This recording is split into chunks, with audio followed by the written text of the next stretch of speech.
JoJo's Bizarre Adventures, Stone Ocean, part 2, c'est parti.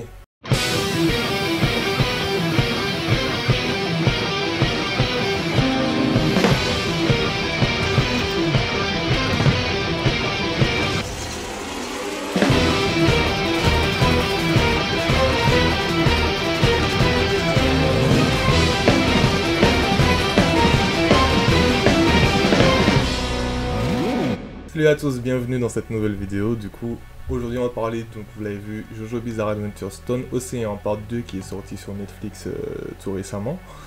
Là je suis bien hype de la faire cette vidéo parce que c'est un sujet que je connais un peu plus.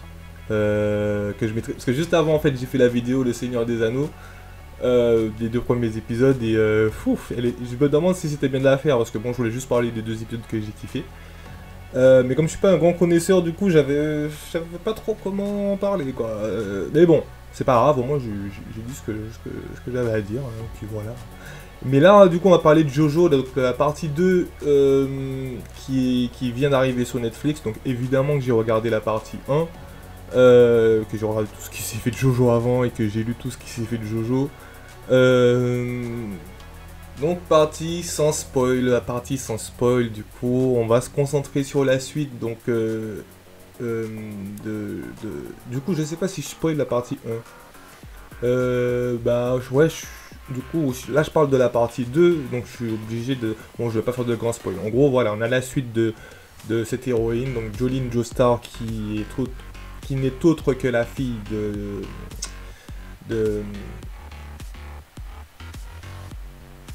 Jotaro Joestar de Jotaro, et donc du coup c'est sa fille. On va suivre son histoire, donc à la suite du fait qu'elle soit enfermée en prison. Du coup il y a une intrigue continue, sauf qu'en fait là dans la partie 2 on va dire que c'est difficile d'en parler sans spoil quand même. Voilà, c'est l'histoire de cette fille qui est en prison, qui est la fille de Jotaro, et qui va se faire attaquer en prison par différentes manières de stand, pour des raisons pour certaines raisons, voilà. Et du coup voilà, elle va devoir se défendre face à toutes ces personnes.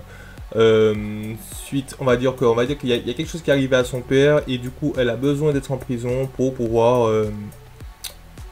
sauver son père. Voilà, il y a une espèce de MacGuffin qui est en prison ou qu'elle va devoir aller chercher pour pouvoir sauver son père. Donc l'histoire c'est à peu près ça. Donc dans la partie 2 on va suivre ses aventures, on va retrouver d'autres personnages qu'on avait déjà rencontrés dans la première partie. Et du coup voilà. Donc franchement c'est ce que je peux dire déjà. Si vous avez jamais vu JoJo, foncez franchement.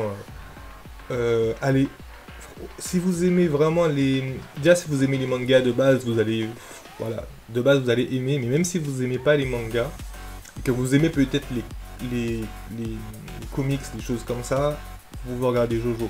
JoJo c'est un des rares animés que je trouve qui est aussi bon que le manga papier.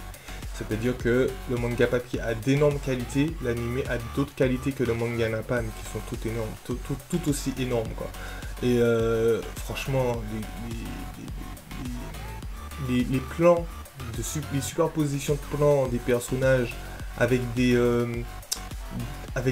textures à chaque fois différentes. Elle aura une texture sur la peau, une texture dans les cheveux, une texture différente sur le vêtement, etc. Franchement, c'est vraiment quelque chose de notre level. C'est vraiment quelque chose de notre level. Niveau animation, et pas forcément animation, c'est-à-dire niveau graphique, quoi. Niveau graphique c'est vraiment très très beau. Et l'histoire, voilà, ça s'appelle JoJo Bizarre Adventures, donc ce sont des aventures bizarres.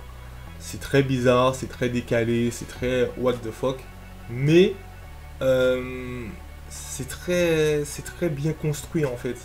C'est dans le décalé, mais c'est pas dans le décalé nanar, c'est dans le décalé, c'est décalé peut-être, mais c'est sérieux, c'est foncé. Et la deuxième partie, elle est meilleure que la première. En tout cas, moi, je l'ai préférée. Donc, voilà, hâte de voir la troisième. Donc, on va passer tout de suite à la partie spoil. Et voilà, à tout de suite.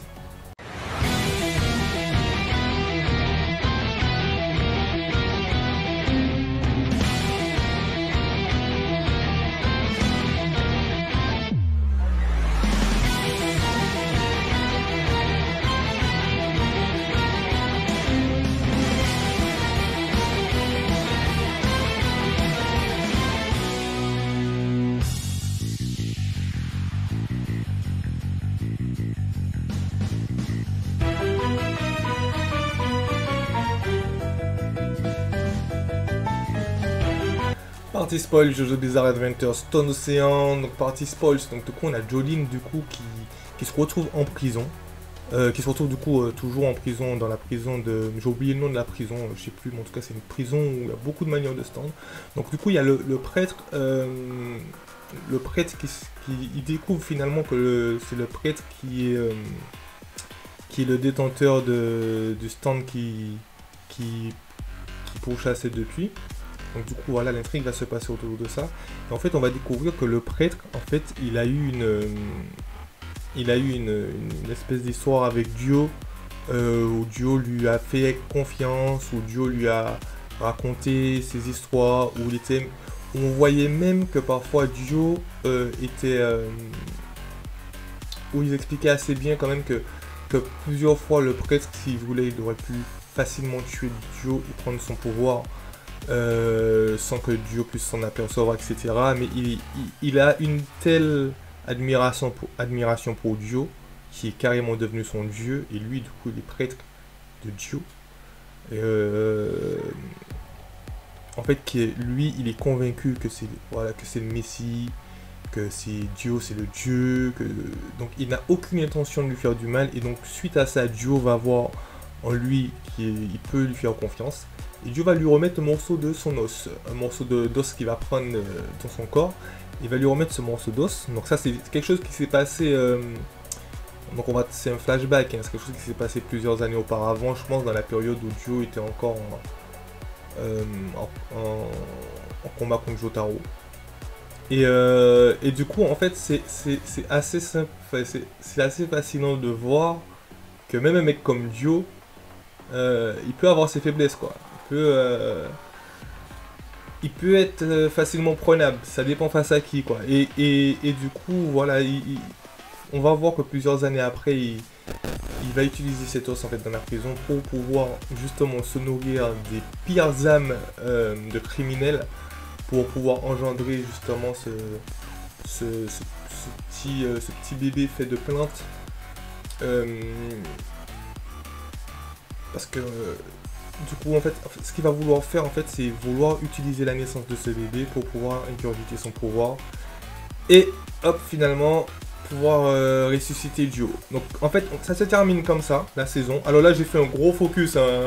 Là j'ai fait un gros trait, j'ai raté plein de trucs. Il y a plusieurs personnages qui interviennent. Il y a le personnage avec les cheveux roses qui est amoureux de Jolene. Tu as le petit avec la casquette de baseball qui est toujours là, et d'ailleurs la scène à la fin où il se prend les coups de jus en illimité, oh là là, avec franchement c'était génial. Je vais pas trop en dire non plus dans la partie spoil, parce que je sais qu'il y en a qui ont peut-être pas vu mais qui regardent quand même la partie spoil, mais franchement j'ai envie vraiment que vous découvriez si jamais. Mais en tout cas excellent, excellent. Et du coup moi j'attends de voir la suite, j'attends de voir Ce que j'ai un peu peur, moi, en fait, c'est que si Dio il revient, que ce soit un peu un duo un peu monstre, un peu trop ogre, vous savez, dans Tekken, un peu Bio Broly, je sais pas, j'exagère peut-être, ils feront jamais un Bio Broly, mais peut-être que ça va être juste, ah voilà le boss final, hop, on le baille, c'est fini, qu'il n'y aura pas plus d'histoire avec Dio. En fait, moi, ce que j'aime bien dans Dio, c'est sa présence. C'est même pas forcément le combat contre lui, le combat final, c'est bien, hein, c'est super bien, le combat de Jotaro contre Dio, mais c'est sa présence, c'est le fait que les personnages, ils savent qu'il